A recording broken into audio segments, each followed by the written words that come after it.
ये देखो, एक राहत इंदौरी साहब के खिलाफ भी पहले ये मैटर चला था कि इन्होंने भड़काऊ भाषण दिया है कि सरकार चोर है, सरकार चोर है। तो उनके पास जब इन्वेस्टिगेशन के लिए लोग गए तो उन्होंने कहा भाई मैंने ये थोड़ी बोला कहाँ की सरकार चोर है, तो कहीं की भी हो सकती है भाई। मोहतरम दोस्तों और बुजुर्गों, अस्सलामु अलैकुम वरहमतुल्लाहि बरकातुहू। दोस्तों, उम्मीद करता हूँ कि अल्लाह और उसके रसूल के करम से आप लोग बिल्कुल खैरियत से होंगे। आज मैं मुफ्ती सलमान अज़हरी के ताल्लुक़ से कुछ गुफ्तगू करने के लिए हाजिर हुआ हूँ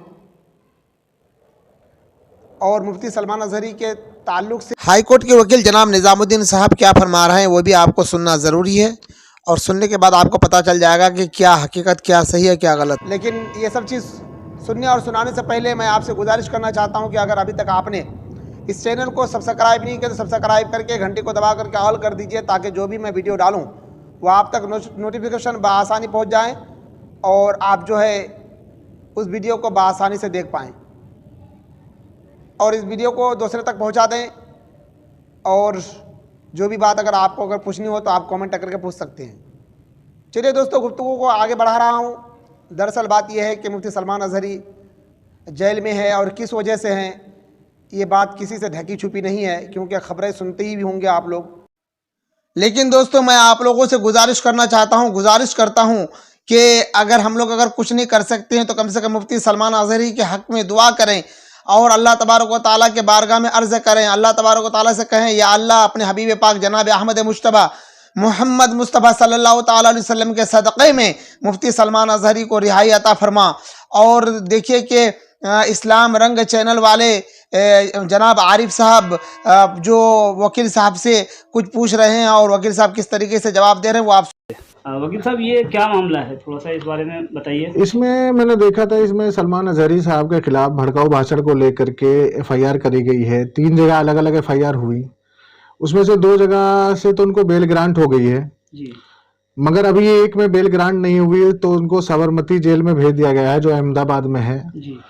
मगर अच्छी बात यह है कि अभी पीसी रिमांड पे चल रहे थे मौलाना साहब। ठीक है। पीसी रिमांड इनका ग्रांट नहीं हुआ है, बढ़ाया नहीं गया है, पुलिस कस्टडी से हटा करके इनको जेसी में भेज दिया गया है, जो जुडिशियल कस्टडी बोलते हैं, न्यायिक हिरासत में। ठीक है। वहाँ क्या है कि जेल में है, वहाँ कोई टॉर्चर नहीं, कोई कुछ नहीं इनका होगा। ठीक है। पीसी रिमांड पुलिस वालों में मांगते हैं, जैसे कोई सबूत इकट्ठा करना है या कुछ करना है, उसको बोलते हैं पीसी रिमांड। ठीक है। अब जज साहब ने पीसी रिमांड आगे नहीं बढ़ा करके इनको क्या है जुडिशियल कस्टडी में भेज दिया है। अच्छा, इनके खिलाफ इस एफआईआर में 2 सेक्शन है खाली, 153B और 505(2). अब इसमें मैक्सिमम पनिशमेंट की बात करें तो इसमें मैक्सिमम पनिशमेंट 3 इयर्स का है। ठीक है। अच्छा, अभी एक जजमेंट आया था Arnesh Kumar versus state of Bihar का, उसमें था कि अप टू 7 इयर्स, यानी जिसमें 7 साल की तक की सजा है उसको थाने से ही बेल आउट कर दिया जाए। अच्छा। तो अगर पुलिस चाहती तो उसका भी अरनेश कुमार का जो जजमेंट है उसकी गाइडलाइंस है उसको फॉलो करके इनको बेल आउट कर सकते थे। मगर कभी कभी क्या है कि पुलिस किसी के इशारे पे मान लो या जो भी है, इनको मतलब मकसद क्या है कि जिसने भी कंप्लेन करी है उसका मकसद है इनको टॉर्चर करना। जैसे हमारे वहां कहते हैं कानून क्या है, प्रोसेस इज पनिशमेंट, जो प्रक्रिया है यही पनिशमेंट है।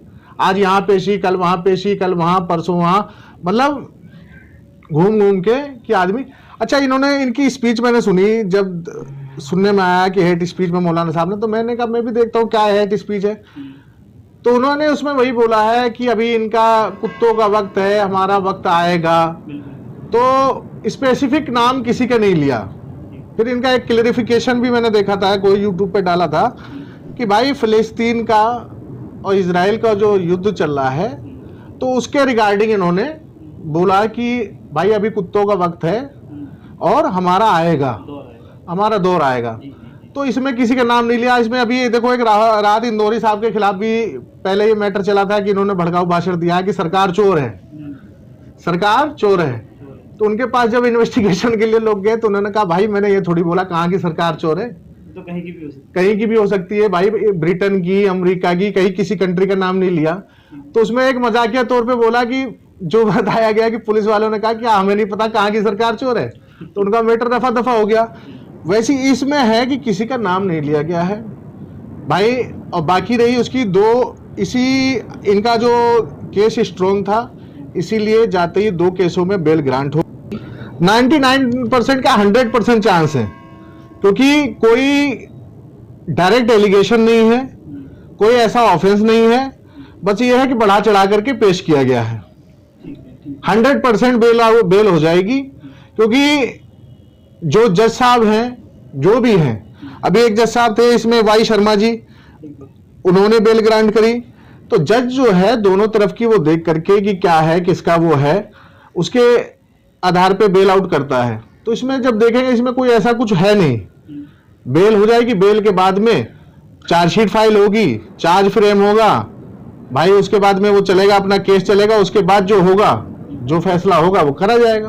अच्छा। मगर प्राइमा फेसी बेल बनती है, मगर जब बेल ग्रांट हो जाती है तो आईओ को फिर पावर है, आईओ जब चाहे चार्जशीट फाइल करे। इसमें मैक्सिमम टाइम 60 दिन का और 90 दिन का होता है ऑफेंस के अकॉर्डिंग।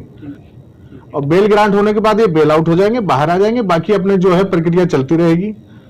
और इसमें बाकी जो है वो दुनिया को पता है, मगर कुछ यूट्यूबर्स जो है लाइक और वो पाने के लिए बढ़ा चढ़ा करके, कॉपी पेस्ट कर करके बात का बतंगड़ बना रहे हैं। बिल्कुल सही। मौलाना साहब की भी कोई सही बात नहीं आज पब्लिक के सामने आज पा रही है, जिस वजह से ये बवाल खड़ा हो रहा है। ठीक है ना। तो लोगों से यही रिक्वेस्ट है कि बात का बतंगड़ ना बनाएं, जो रियल चीज है वो बताएं। बाकी हम लोगों को पूरा विश्वास है इंडियन जुडिशियल सिस्टम पे, जजों पे। भाई जो होगा इंसाफ होगा, जो है लॉ है सबके लिए बराबर है, कोई उसमें दिक्कत वाली बात नहीं है और ना कोई परेशानी की बात है। पीसी रिमांड से हट करके जेसी में जुडिशियल कस्टडी में चले गए हैं। बेल ग्रांट होगी, बेल बॉन्ड फर्निश्ड होगा। अब ये भी हो सकता है कि बेल बॉन्ड फर्निश्ड हो तो उसमें क्या होगा, पुलिस वेरिफिकेशन भी होती है। कोई जज जैसे देखता है कि आपका साउंड श्योरिटी नहीं है, मान लीजिए एफडी नहीं है या श्योरिटी पे कोई डाउट है, तो 1-2 दिन उसमें टाइम लग जाता है बेल बॉन्ड में वेरिफिकेशन में। तो ऐसा नहीं कि मंडे में बेल हो तो मंडे में ही बाहर आ जाए, हो सकता है 1-2 दिन बेल बॉन्ड वेरिफिकेशन में। ठीक है दोस्तों, आप लोगों ने अभी अभी जनाब वकील निज़ामुद्दीन साहब की गुफ्तगू को समाप्त किया, और मैं आप लोगों से गुजारिश करना चाहता हूं कि मुफ्ती सलमान अज़हरी के हक़ में दुआ करें। और इंशाअल्लाह जब हम लोग दुआ करेंगे तो अल्लाह तबारक व तआला ज़रूर दुआओं को कबूल फरमाएगा। पूरी वीडियो को देखने के लिए बहुत बहुत शुक्रिया। अस्सलामु अलैकुम व रहमतुल्लाहि व बरकातुहू।